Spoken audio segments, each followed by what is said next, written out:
제2장. 사흘째 되던 날, 갈릴리 가나에 혼례가 있어 예수의 어머니도 거기 계시고 예수와 그 제자들도 혼례의 청함을 받았더니 포도주가 떨어진지라. 예수의 어머니가 예수에게 이르되, 저들에게 포도주가 없다. 여자여, 나와 무슨 상관이 있나이까? 내 때가 아직 이르지 아니하였나이다. 그의 어머니가 하인들에게 이르되, 너희에게 무슨 말씀을 하시든지 그대로 하라. 거기에 유대인의 정결 예식을 따라 두세 통 드는 돌 항아리 6이 놓였는지라. 예수께서 그들에게 이르시되, 항아리에 물을 채우라. 하신즉 아귀까지 채우니 이제는 떠서 연회장에게 갖다 주라. 하심에 갖다 주었더니 연회장은 물로 된 포도주를 맛보고도 어디서 났는지 알지 못하되 물떠온 하인들은 알더라. 연회장이 신랑을 불러 말하되, 사람마다 먼저 좋은 포도주를 내고 취한 후에 낮은 것을 내거늘 그대는 지금까지 좋은 포도주를 두었도다. 예수께서 이 첫 표적을 갈릴리 가나에서 행하여 그의 영광을 나타내시며 제자들이 그를 믿으니라. 그 후에 예수께서 그 어머니와 형제들과 제자들과 함께 가버나움으로 내려가셨으나 거기에 여러 날 계시지는 아니하시니라. 유대인의 유월절이 가까운지라 예수께서 예루살렘으로 올라가셨더니 성전 안에서 소와 양과 비둘기 파는 사람들과 돈 바꾸는 사람들이 앉아있는 것을 보시고 노건으로 찻집을 만드사 양이나 소를 다 성전에서 내쫓으시고 돈 바꾸는 사람들의 돈을 쏟으시며 상을 엎으시고 비둘기 파는 사람들에게, 이것을 여기서 가져가라. 내 아버지의 집으로 장사하는 집을 만들지 말라 하시니 제자들이 성경 말씀에 주의 전을 사모하는 열심히 나를 삼키리라 한 것을 기억하더라. 이에 유대인들이 대답하여 예수께 말하기를, 내가 이런 일을 행하니 무슨 표적을 우리에게 보이겠느냐? 너희가 이 성전을 헐라. 내가 사흘 동안에 일으키리라. 이 성전은 46년 동안의 지었거늘 내가 3일 동안에 일으키겠느냐? 그러나 예수는 성전된 자기 육체를 가리켜 말씀하신 것이라. 죽은 자 가운데서 살아나신 후에야 제자들이 이 말씀하신 것을 기억하고 성경과 예수께서 하신 말씀을 믿었더라. 유월절에 예수께서 예루살렘에 계시니 많은 사람이 그의 행하시는 표적을 보고 그의 이름을 믿었으나 예수는 그의 몸을 그들에게 의탁하지 아니하셨으니 이는 친히 모든 사람을 아시며 또 사람에 대하여 누구의 증언도 받으실 필요가 없었으니 이는 그가 친히 사람의 속에 있는 것을 아셨음이니라. 하나님께서 우리에게 주시는 말씀을 나누겠습니다. 하나님 말씀은 신약성경 요한복음 6장 1절에서 15절 말씀입니다. 다 같이 일어나서 하나님의 말씀을 경청하겠습니다. 하나님의 말씀을 봉독하겠습니다. 그 후에 예수께서 디베랴의 갈릴리 바다 건너편으로 가시매 큰 무리가 따르니 이는 병자들에게 행하시는 표적을 보았음이러라. 예수께서 산에 오르사 제자들과 함께 거기 앉으시니 마침 유대인의 명절인 유월절이 가까운지라. 예수께서 눈을 들어 큰 무리가 자기에게로 오는 것을 보시고 빌립에게 이르시되 우리가 어디서 떡을 사서 이 사람들을 먹이겠느냐 하시니 이렇게 말씀하심은 친히 어떻게 하실지를 아시고 빌립을 시험하고자 하심이라. 빌립이 대답하되 각 사람으로 조금씩 받게 할지라도 200데나리온의 떡이 부족하리이다. 제자 중 하나 곧 시몬 베드로의 형제 안드레가 예수께 여짜오되 여기 한 아이가 있어 보리떡 5개와 물고기 2마리를 가지고 있나이다.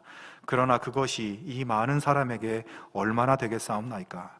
예수께서 이르시되 이 사람들로 앉게 하라 하시니 그곳에 잔디가 많은지라 사람들이 앉으니 수가 5,000명쯤 되더라. 예수께서 떡을 가져 축사하신 후에 앉아있는 자들에게 나눠주시고 물고기도 그렇게 그들의 원대로 주시니라. 그들이 배부른 후에 예수께서 제자들에게 이르시되 남은 조각을 거두고 버리는 것이 없게 하라 하시므로 이에 거두니 보리떡 5개로 먹고 남은 조각이 12바구니에 찼더라. 그 사람들이 예수께서 행하신 이 표적을 보고 말하되 이는 참으로 세상에 오실 그 선지자라 하더라. 그러므로 예수께서 그들이 와서 자기를 억지로 붙들어 임금으로 삼으려는 줄 아시고 다시 혼자 산으로 떠나가시니라. 아멘. 이것은 하나님의 말씀입니다. 아멘. 최근에 이 동대문구에 있는 바퍼 나눔 운동 본부가 서울시로부터 경찰에 고발을 당하는 그런 일이 있었습니다. 이 바퍼 운동은 1988년에 최일도 목사님이 그 겨울에 쓰러져 이제 있는 한 노인에게 라면을 끓여서 대접하면서 그 일로 시작해서 지금까지 34년 동안 이어져 온 어려운 분들을 위한 점심 급식 운동입니다. 요즘은 코로나로 인해서 현장 식사가 어렵기 때문에 이 모인 분들에게 도시락을 만들어서 나누어 주고 있다고 합니다. 100원을 내고 한 끼 도시락을 받는데요. 대부분의 사람들은 그 도시락으로 한 끼가 아니라 그것을 조금 먹고 남겨두었다가 저녁에 또 먹고 그 다음날 아침까지도 먹으면서 이 도시락으로 하루를 버티며 살아가고 있다고 하고, 그렇게 바퍼의 도시락으로 연명하는 사람들이 하루에 약 500명 정도 된다고 합니다.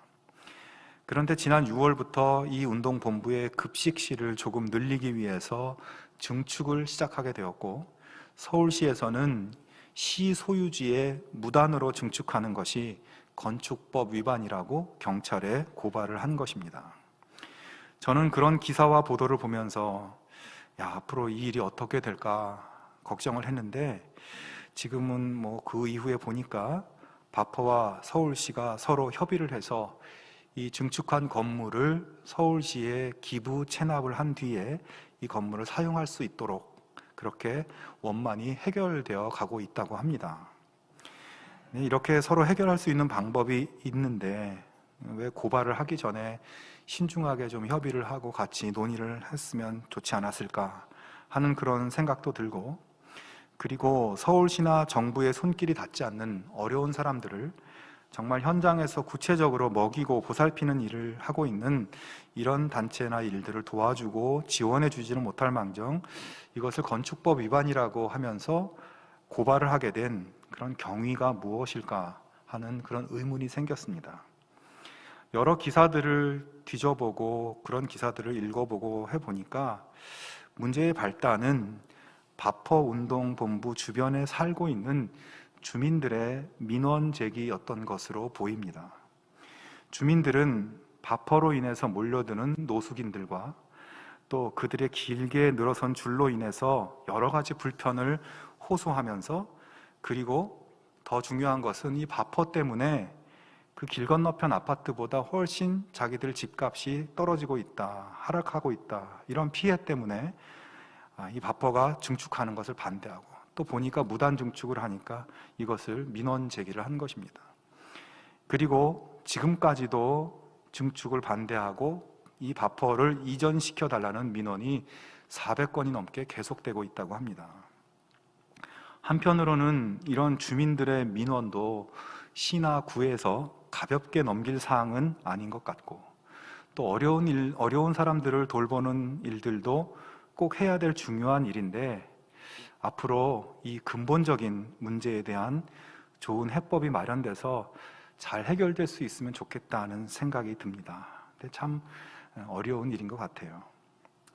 전에 장신대 대학원에서 미국 교회를 탐방하는 그런 프로그램에 참여해서 미국에 간 적이 있었는데, 세계에서 제일 잘 사는 미국에도요, 거리에 거린들이 많이 돌아다니고 구걸을 하고 있는 것을 보았습니다. 저는 순진하게도 미국은 잘 사는 나라니까 거린들이 없을 줄 알았거든요.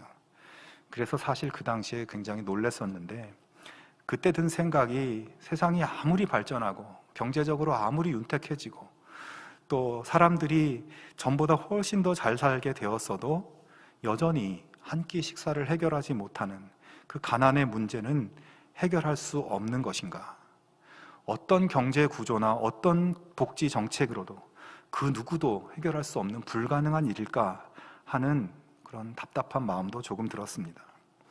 자, 그런데 오늘 본문에 그와 비슷한 처지에 있는 사람들이 등장하는데요, 여기에 나오는 이스라엘 사람들이 그렇습니다. 이들은 대부분 사실 하루 한 끼를 해결하기도 힘든 그런 열악하고 가난한 삶을 이 사람들이 살고 있었어요. 왜냐하면 이들은 로마의 식민 지배를 받고 있었고, 또 로마가 세운 헤로드 왕의 통치 밑에서 어쩌면 이중으로 수탈을 당하고 있었습니다.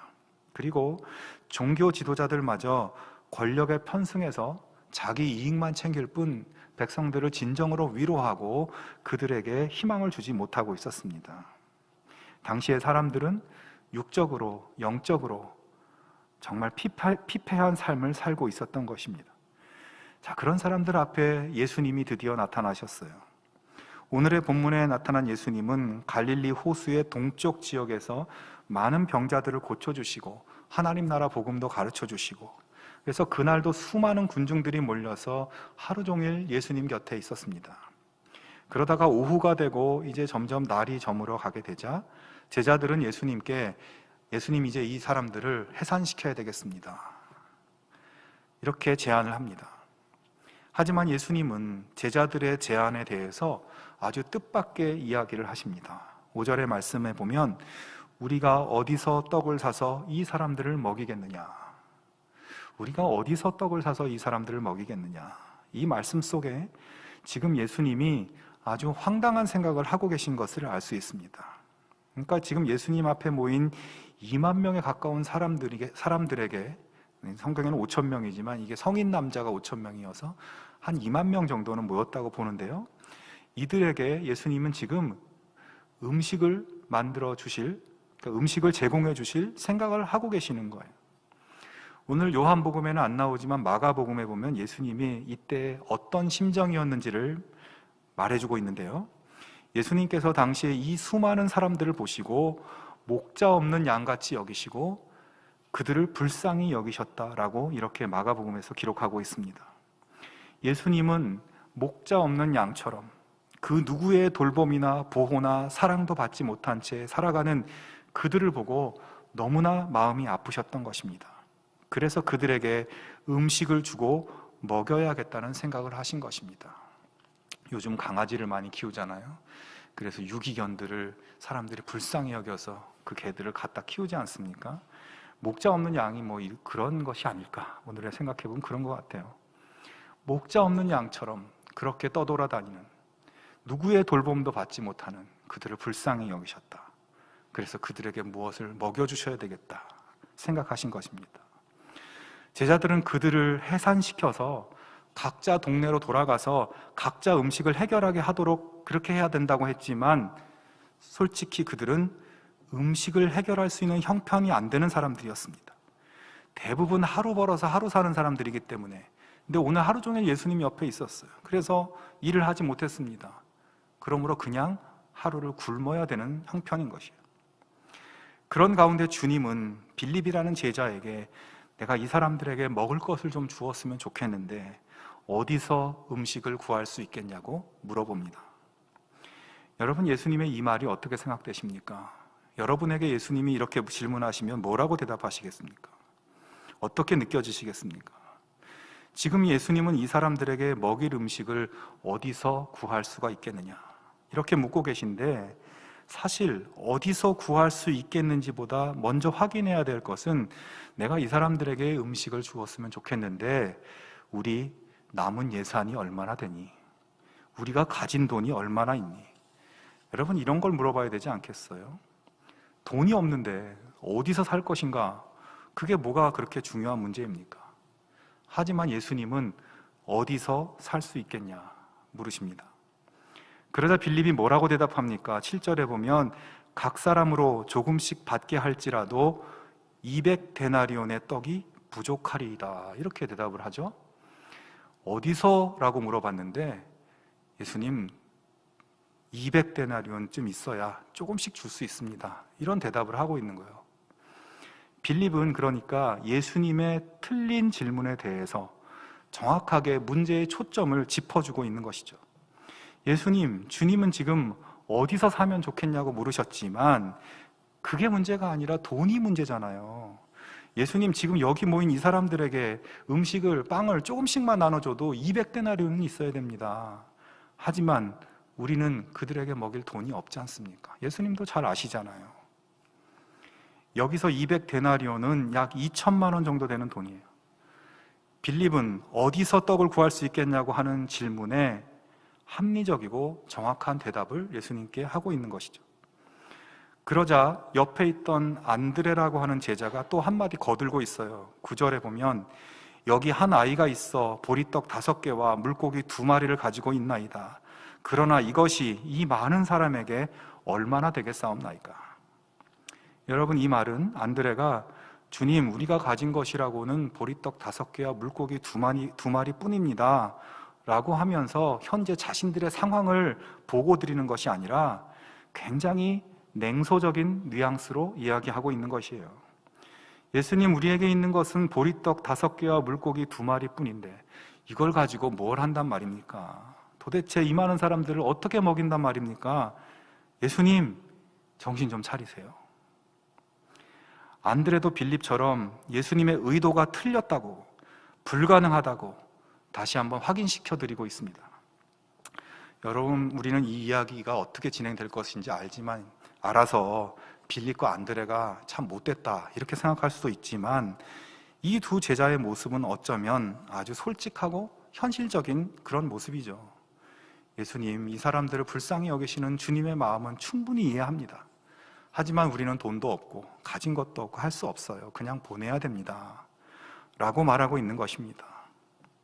그런데 오늘 본문에서 아주 재미있는 대목이 나옵니다. 바로 6절인데요. 예수께서는 빌립을 시험해 보시고자 이렇게 말씀하신 것이었다. 예수께서는 자기가 하실 일을 잘 알고 계셨던 것이다. 세번역 성경으로 읽어드렸습니다. 자, 예수님은 이미 이 사람들을 어떻게 먹이실 것인가를 다 생각해 두셨다. 그리고 지금 이 상황을 가지고 빌립과 제자들에게 어떤 가르침을 주고자 하셨다는 것입니다. 제자들은 지금 이 난처한 상황, 불가능해 보이는 상황에 대해서 합리적이고 현실적인 태도와 그런 생각으로 접근하고 있었는데, 예수님은 그들에게 믿음의 자세, 믿음의 태도를 가르치고자 하셨던 것입니다. 그리고 예수님은 누구신가? 예수님은 어떤 능력을 가진 분이고 예수님 도대체 어떤 분이신가를 보여주고자 하신 것입니다. 제자들은 지금까지 예수님과 함께 생활하면서 예수님이 많은 병자들도 고쳐주시고 많은 표적을 행하시는 것을 보았던 사람들이에요. 하지만 지금 이 2만 명이나 되는 사람들, 이 사람들에게 음식을 주는 것, 이건 아무리 예수님이어도 이거는 불가능하다, 이런 생각을 한 거죠. 그러나 예수님은 이 사건을 통해서 제자들과 모인 사람들에게 예수님은 물질의 한계, 시간과 공간의 한계, 모든 능력의 한계를 초월하시는 전능하신 하나님의 아들이시라는 것을 보여주고자 하신 것입니다.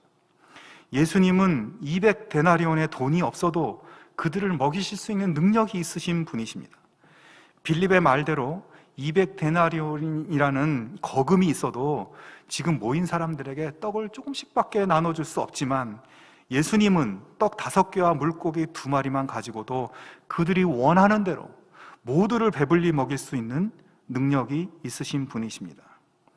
예수님은 인간의 합리적 사고를 뛰어넘으시는 분이십니다. 제자들은 예수님께서 그들을 먹이시겠다는 의지를 보였을 때 굉장히 냉소적이었죠. 예수님 허황된 생각을 한다고 생각했습니다. 하지만 주님은 너희들 생각이 틀렸다. 믿음의 눈으로 세상을 보고 믿음의 눈으로 상황을 볼 줄 알아야 된다.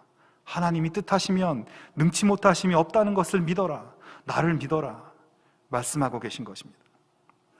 여러분, 우리는 예수님의 무한하신 능력과 예수님의 무한하신 사랑을 우리의 좁은 관점으로 축소시켜서 우리가 보고 싶은 대로 보고, 우리가 생각하고 싶은 대로 생각하고, 우리가 믿고 싶은 대로 믿고, 그렇게 살아가고 있지는 않습니까? 주님이 뜻하시면 불가능이 없습니다. 주님이 2만 명을 먹이시겠다고 뜻하시면 주님은 먹이십니다. 여러분, 이 세상에는 불가능해 보이는 일들이 많습니다. 앞에서 말씀드린 이 바퍼의 문제와 같이 우리 사회에서 일어나는 여러 가지 문제들, 너무나 복잡하게 얽혀 있어서 해결이 불가능해 보입니다. 그리고 우리 자신의 개인적인 삶 속에서도 해결이 불가능해 보이는 그런 문제들을 만날 때가 있습니다. 하지만 우리가 믿는 예수님은 그런 불가능을 뛰어넘으시는 능력의 주님이십니다. 우리는 제자들처럼 주님 돈이 없습니다, 그래서 불가능합니다 라고 주장하지만, 주님은 그 모든 불가능을 뛰어넘어서 주님이 이루고자 하는 뜻을 이루시는 분이십니다. 자, 그러면 여기서 중요한 것은 무엇입니까? 바로 주님의 뜻이 어디에 있는가 하는 것이에요. 주님의 마음이 어디 있는가? 우리의 초점을 거기에 맞춰야 됩니다. 그리고 주님이 뜻하시면 주님이 이루신다는 믿음을 가지고 그 주님의 뜻을 깨닫고 그 뜻을 따르겠다는 의지, 주님의 뜻이라면 순종하겠다는 의지, 이것이 우리에게 필요한 것이고 여기에 우리가 초점을 맞추며 살아가야 하는 것입니다. 우리의 삶에 여러 가지 해결해야 될 문제도 있고 살아가야 할 과제들이 있습니다. 어떤 것은 아무리 생각해도 답이 보이지 않는 일들도 있어요. 그러나 우리의 그런 개인적인, 아주 개인적인 삶의 부분까지도 우리를 사랑하시는 주님께서 해결해 줄 마음이 있으시고 주님이 뜻하시면 불가능이 없다는 것을 여러분 믿으실 수 있기를 바랍니다. 주님은 하나님의 아들이시고 우리를 사랑하시되 자기 목숨을 내어놓는 십자가의 사랑으로 사랑하시는 분이십니다. 목자 없는 양과 같은 자기 백성을 불쌍히 여기사 상상할 수 없는 기적을 베푸시는 분이십니다. 그 주님이 바로 우리의 주님이시고 나를 알고 계신 나의 주님이십니다. 그분을 신뢰할 수 있기를 바랍니다. 삶 가운데 더욱 주님과 깊이 교제하며 주님의 뜻을 깨달을 수 있게 되기를 기도하고 주님의 뜻이 내 삶에서 현실이 될 수 있도록 기도하고 주님의 뜻을 따라 살아가는 우리 모두가 될 수 있기를 주님의 이름으로 축원합니다. 예수님께서 이렇게 오병이어의 기적으로 백성들을 먹이시자 재미있는 현상이 일어났습니다. 그것은 사람들이 예수님을 모셔다가 왕으로 세우려고 하는 것입니다. 당시 이스라엘 사람들은 그때로부터 약 400년 전에 바벨론에 의해서 멸망을 당한 다음에 그 다음에는 또 페르시아에게, 그 다음에는 또 헬라 제국에게 지배를 받아왔고 또다시 이제는 로마 제국의 지배를 받고 있었어요. 그러니까 수백 년 동안 계속 다른 나라의 지배를 받아오고 있는 그런 가운데 그들은 하나님께서 약속하신 메시아 구원자가 올 것을 기다리고 있었습니다. 특별히 이 사람들은 과거 이집트의 노예 생활에서 그들을 구원으로 이끌었던 모세와 같은 지도자가 세워질 것이라고 생각했고 그렇게 기대했고 또 그런 지도자가 나타나는 때도 이집트에서 그들이 구원받은 6월절 즈음에 예수님이, 그 지도자가, 그 하나님이 보내신 메시아가 올 거라고 그렇게 기대를 하고 있었습니다. 자, 그런데 지금 4절에 보면 예수님의 오병이어의 기적이 6월절 즈음에 일어났다고 이렇게 쓰고 있습니다. 그리고 이집트를 탈출해서 광야 생활을 할 때 모세가 하늘에서 만나를 내려줘서 모든 사람들을 먹고 살 수 있게 해주는 그런 기적을 베풀었던 것처럼 지금 예수님이 보리떡 5개와 물고기 2마리로 기적을 일으키고 2만 명의 백성들에게 음식을 먹이시는 기적을 행했어요.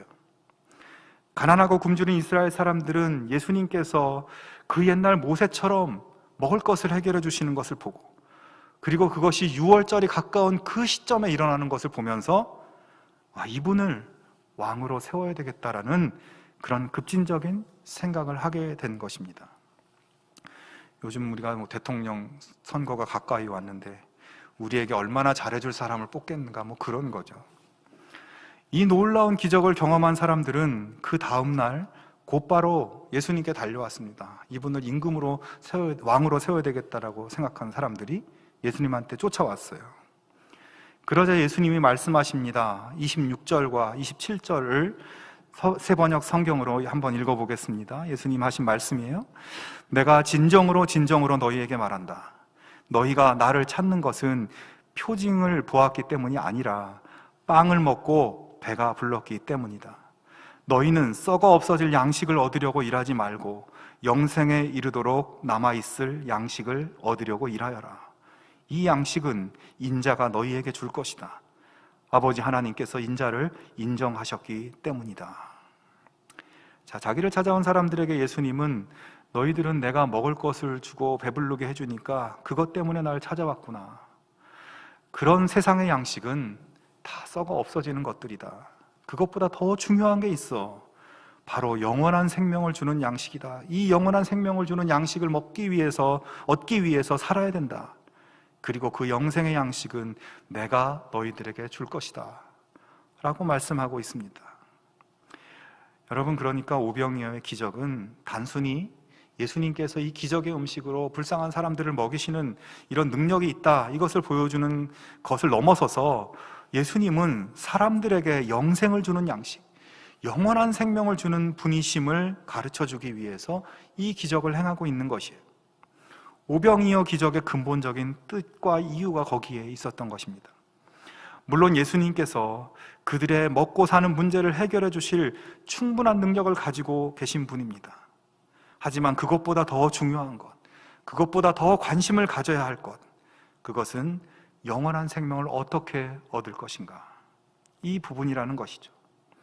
바로 예수님께서 지금 현실에 먹고 사는 문제를 넘어서서 영원한 생명을 주는 생명의 양식을 주시는 그분이라는 것을 가르쳐주고 있는 것입니다. 그러나 예수님으로부터 이 말씀을 들은 이스라엘 백성들은 예수님의 오병이어의 기적을 방금 전에 경험했으면서도 예수님이 영생의 양식을 주는 분이시라는 것을 믿지 못했어요. 그래서 다른 요청을 합니다. 옛날에 모세처럼 하늘에서 만나를 내려준다면 우리가 당신을 정말 그런 선지자인 것을, 그런 그리스도인 것이라고, 그렇게 믿겠다고, 그렇게 이야기를 해주고 있어요. 그들의 관심은 오직 이 땅에서 배불리 먹고 편안하게 사는 것, 거기에 있었던 것이죠. 예수님도 영생도 그런 거 아니고 현재 물질적인 문제, 먹고 사는 문제, 그것뿐이었습니다. 여러분, 지금 본문에 예수님께서 직접 나누어 주신 이 기적의 음식, 보리떡과 물고기, 이것을 받아 먹은 이 사람들 중에서 지금까지 살아있는 사람은 아무도 없습니다. 그 옛날 하늘에서 떨어진 하늘의 양식인 만나를 먹은 사람들도 아직까지 살아있는 사람은 없습니다. 그런 기적의 한가운데서 하나님께서 주신, 주님께서 주신 음식을 먹은 사람들 다 그때 죽었어요. 왜냐하면 그런 기적의 음식들조차도 다 썩어 없어질 음식들이기 때문입니다. 그런 것을 먹는다고 영생하는 것이 아니기 때문입니다. 그들 중에, 그 음식을 먹은 사람들 중에 오직 예수님을 나의 구세주로, 나의 주님으로 믿고 받아들인 사람만이, 예수님이 생명의 양식이라는 것을 받아들인 사람만이 영생을 얻게 되었습니다. 그래서 주님은 그런 썩어 없어질 것들을 위해서 살지 말고, 그런 것들의 목적을 두고 살지 말고, 영원한 것, 영원한 생명을 보장해 주는 것을 바라보면서 살라고 말씀하고 있는 것입니다. 그 영원한 생명을 주는 하나님의 생명의 떡, 예수님을 받아들이라고 말합니다. 여러분, 세상의 떡을 먹으면 육신은 배부르지만 영적으로는 전혀 배부르지가 않습니다.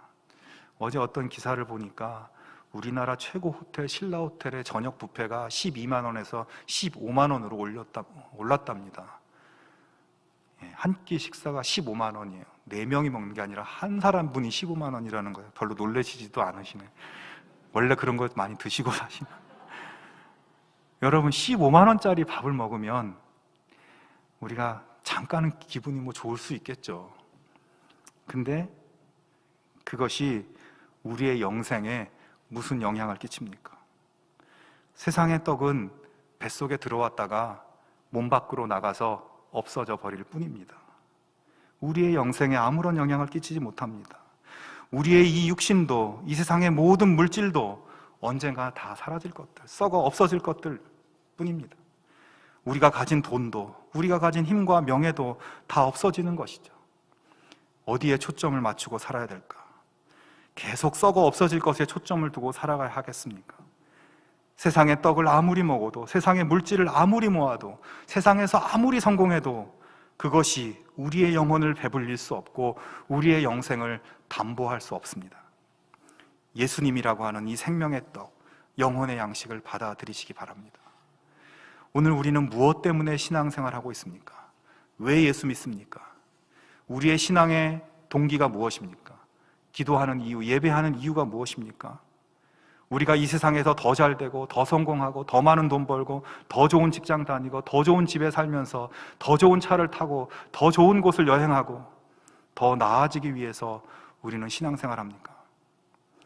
사랑하는 여러분, 육신을 살리는 일에 마음을 두고 정신없이 살던 생활에서 나의 영혼을 살리는 영적인 일이 무엇인가를 생각하고 영적인 생활에 조금 더 마음을 두고 살아갈 수 있기를 바랍니다. 영원한 것을 바라며 영원히 목마르지 않는 물, 영원히 줄이지 않는 떡을 주시는 예수님께 조금 더 집중하며 살아갈 수 있기를 바랍니다. 영원한 것에 초점을 맞추고 영생하도록 하는 양식을 위해서 나는 얼마나 일하고 있는가.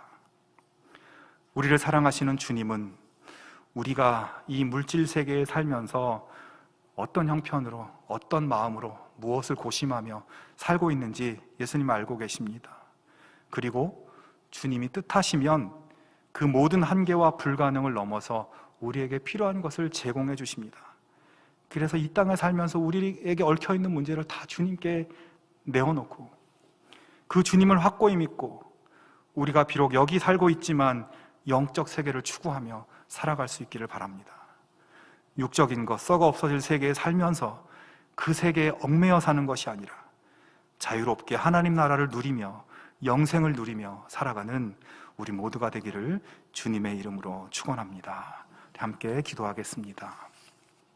하나님 아버지, 우리의 이 땅의 삶을 잘 알고 계시고 목자 없는 양처럼 불쌍히 여기시는 주님의 마음을 의지합니다.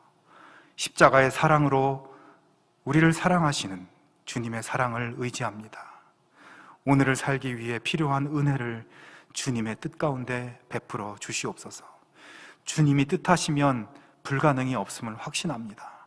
나의 삶을, 우리의 삶을 이끌어 주시옵소서. 오늘 여기 살고 있지만 미래의 하나님 나라의 영광을 기대하며 그 나라에서의 영원한 삶을 위하여 살아가는 저희들 되게 하여 주시옵소서. 썩어질 양식이 아니라 생명의 양식인 그리스도를 바라며 살게 하여 주시옵소서. 예수님의 이름으로 기도하옵나이다. 아멘.